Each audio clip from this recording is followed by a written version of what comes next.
Hey, welcome back to Milton Daily Homes. Chuck here. We have a list of 27 properties, and if you want to get customized email notifications as soon as properties are listed, so even faster than Milton Daily Homes, and 7 days a week, so you're not going to miss anything on the weekend, then go to homefinderprogram.com. So we can set it up for, like, investors might want 2 or more kitchens. We might want 4 bedrooms. We might want only condos or only rural properties, or even maybe you want to do Milton, Mississauga, and Oakville, and you want more than just Milton.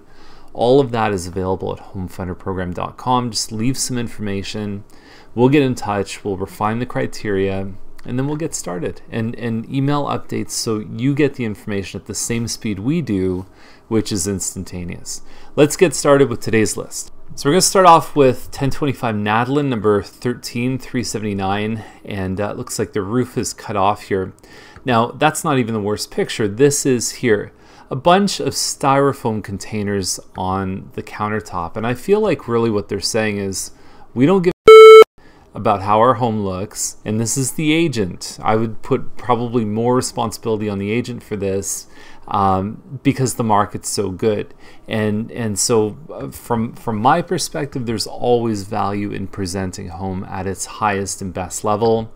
Blurry hardwood stairs, and anyway, I wish them all the best, but I certainly think the impression could have been improved quite a bit.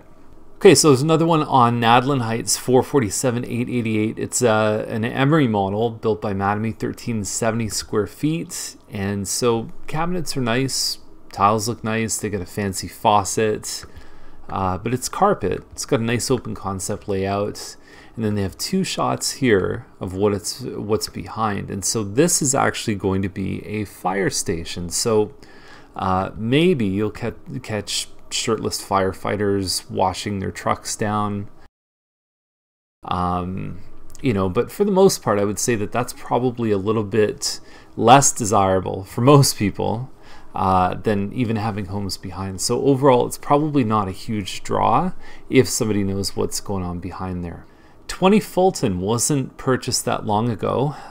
It's on a 44 by 100 foot lot. It's just a small bungalow. It's probably 800 square feet. They put some extra space in the basement there.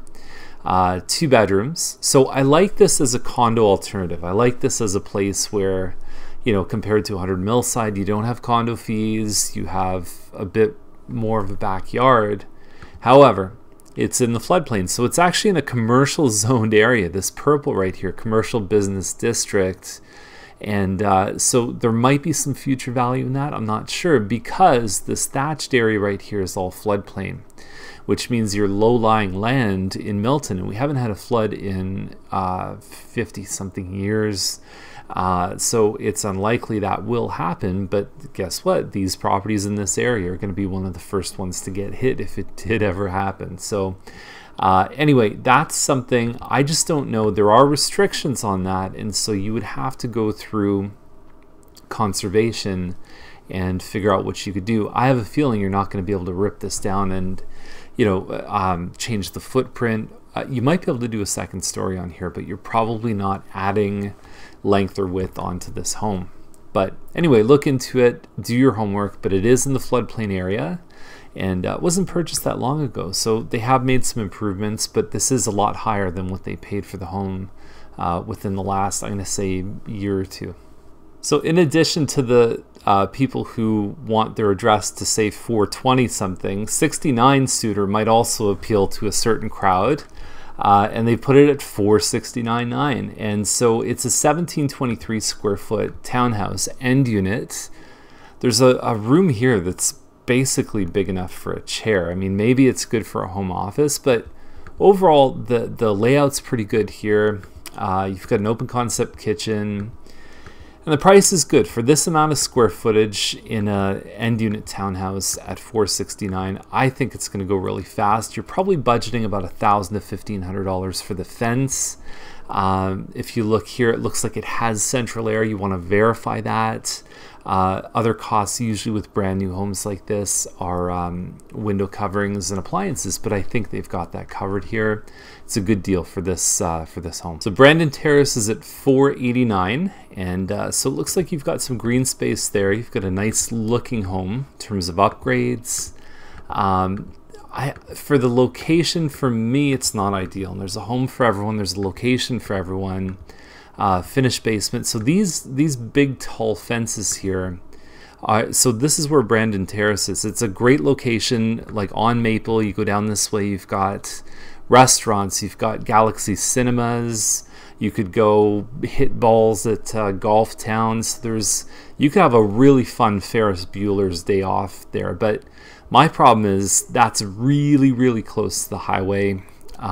Especially considering in probably 10 to 20 years, you're going to find this part of the highway extending out to 12 lanes. So it's only going to continue to get busier.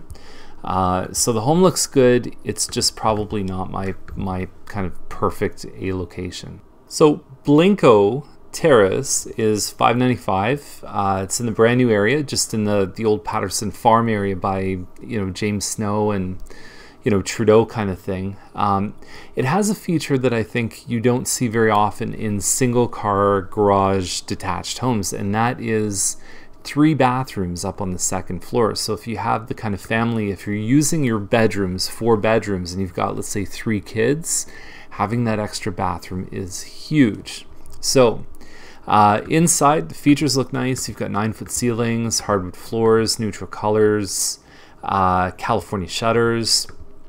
But that to me was the big draw on this one, is having the 3rd bathroom, which could potentially avoid some disagreements between siblings. So Tonelli is $609. It's Mattamy Quincy corner. It's a little under 1,900 square feet. It's a 3-bedroom. They also come in 4-bedroom, which tends to be more the ones that we see. They presented it very well. I think the first shot on this one should always be the double garage. I think you need to be overt about that, because there are single garages that list in this price range, and I think that the faster someone identifies this as a double garage, instantly the value goes up. Nice features here, diagonal floors, and even though it's a lighter color scheme, I think it all comes together really well. You've got your rounded archways, pot lights, and what you get on the 3-bedroom is you get larger rooms and you get a bigger ensuite for sure. The 4-bedroom ensuite's a little bit small. It's all brick. Tremendous amount of care taken into this one. The price could go either way. We've seen homes that are around this size sell for this price, especially if they're nice. For this particular model, we've seen a lot of 580s, 585s that have happened without the finished basement. So let's see what happens. I wish them all the best because they look really good. Now, we may have talked on Friday about this one, but I thought I'd even throw it in the list again. So we've got a double garage bungalow with a loft on a street that we don't normally see it. There's a couple, Coscourt built some, Mattamy had some on Allen Crescent, and a little bit in other areas too, but you don't see many bungalows. This one is less than 2,000 square feet, 9-foot ceilings. So bungalow with the double garage, right away you're getting into territory that it's just not very common. I think the finishes look good. It's got a park right around the corner, so I think about someone 50 plus buying this home, but I also think there's grandkids that are coming, so there's literally a park right across the road here. It's great. It's a really neat property, and I think it's going to do well. Now, another home that's really drifted towards the 50 plus crowd, although it could appeal to a family as well. There are families in this neighborhood, but is more of an executive townhouse. We see this a lot in Oakville. In fact, some of them are $1 million plus in Oakville. This one's about 25. It's actually a little over 2,500 square feet, stone and stucco on the outside. Absolutely beautiful views of the escarpment. It's right by Tremaine. 9-foot ceilings on both levels is something that we do not see very often. A very open concept kitchen. So you can see from the kitchen, you can see your entire main floor right here. California shutters, 8-foot doors, glass shower in the master. Huge peak ceiling, so it's already a 9-foot ceiling here, and then you add the peak here, you add the window. This room is very, very impressive. You've got a little nook for a workstation there, and you can see there's kids in the neighborhood. There's a little PlayStation right there, and then that's the view that you see. There's a walkout from that room with the high ceiling, and the balcony, clear views of the escarpment. Nothing's going to be built on this side, so you've got a nice safe view. Double car garage, attached only by the garage here. If this home didn't have that attachment with the garage, it would probably be $700,000. This one is easily the pick of the day. Now, as an example of something you get for $699 is something like this on Kennedy, which is a little bit bigger than the one on Pringle, fully detached. The finishes to me are nowhere near as good as Pringle, but it actually has a very similar layout. The kitchen, you can see the dining room plus the family room. No 9-foot ceilings on both floors. And in fact, I think you're right beside either Thompson or Louis Saint Laurent. You can tell that by the traffic lights. They do have a finished basement, but again, I don't find the finishes on the upstairs are as good as Pringle, so wash that value out. You got a good sized backyard, but again, you could be beside a busy road, so bigger backyard, and then noise from the road tends to you know, kind of plus and minus on that one. So anyway, it's a nice looking home. I think that the basement with the kitchen is going to appeal to someone. The fact that it has 5 bedrooms also is a big draw for some people.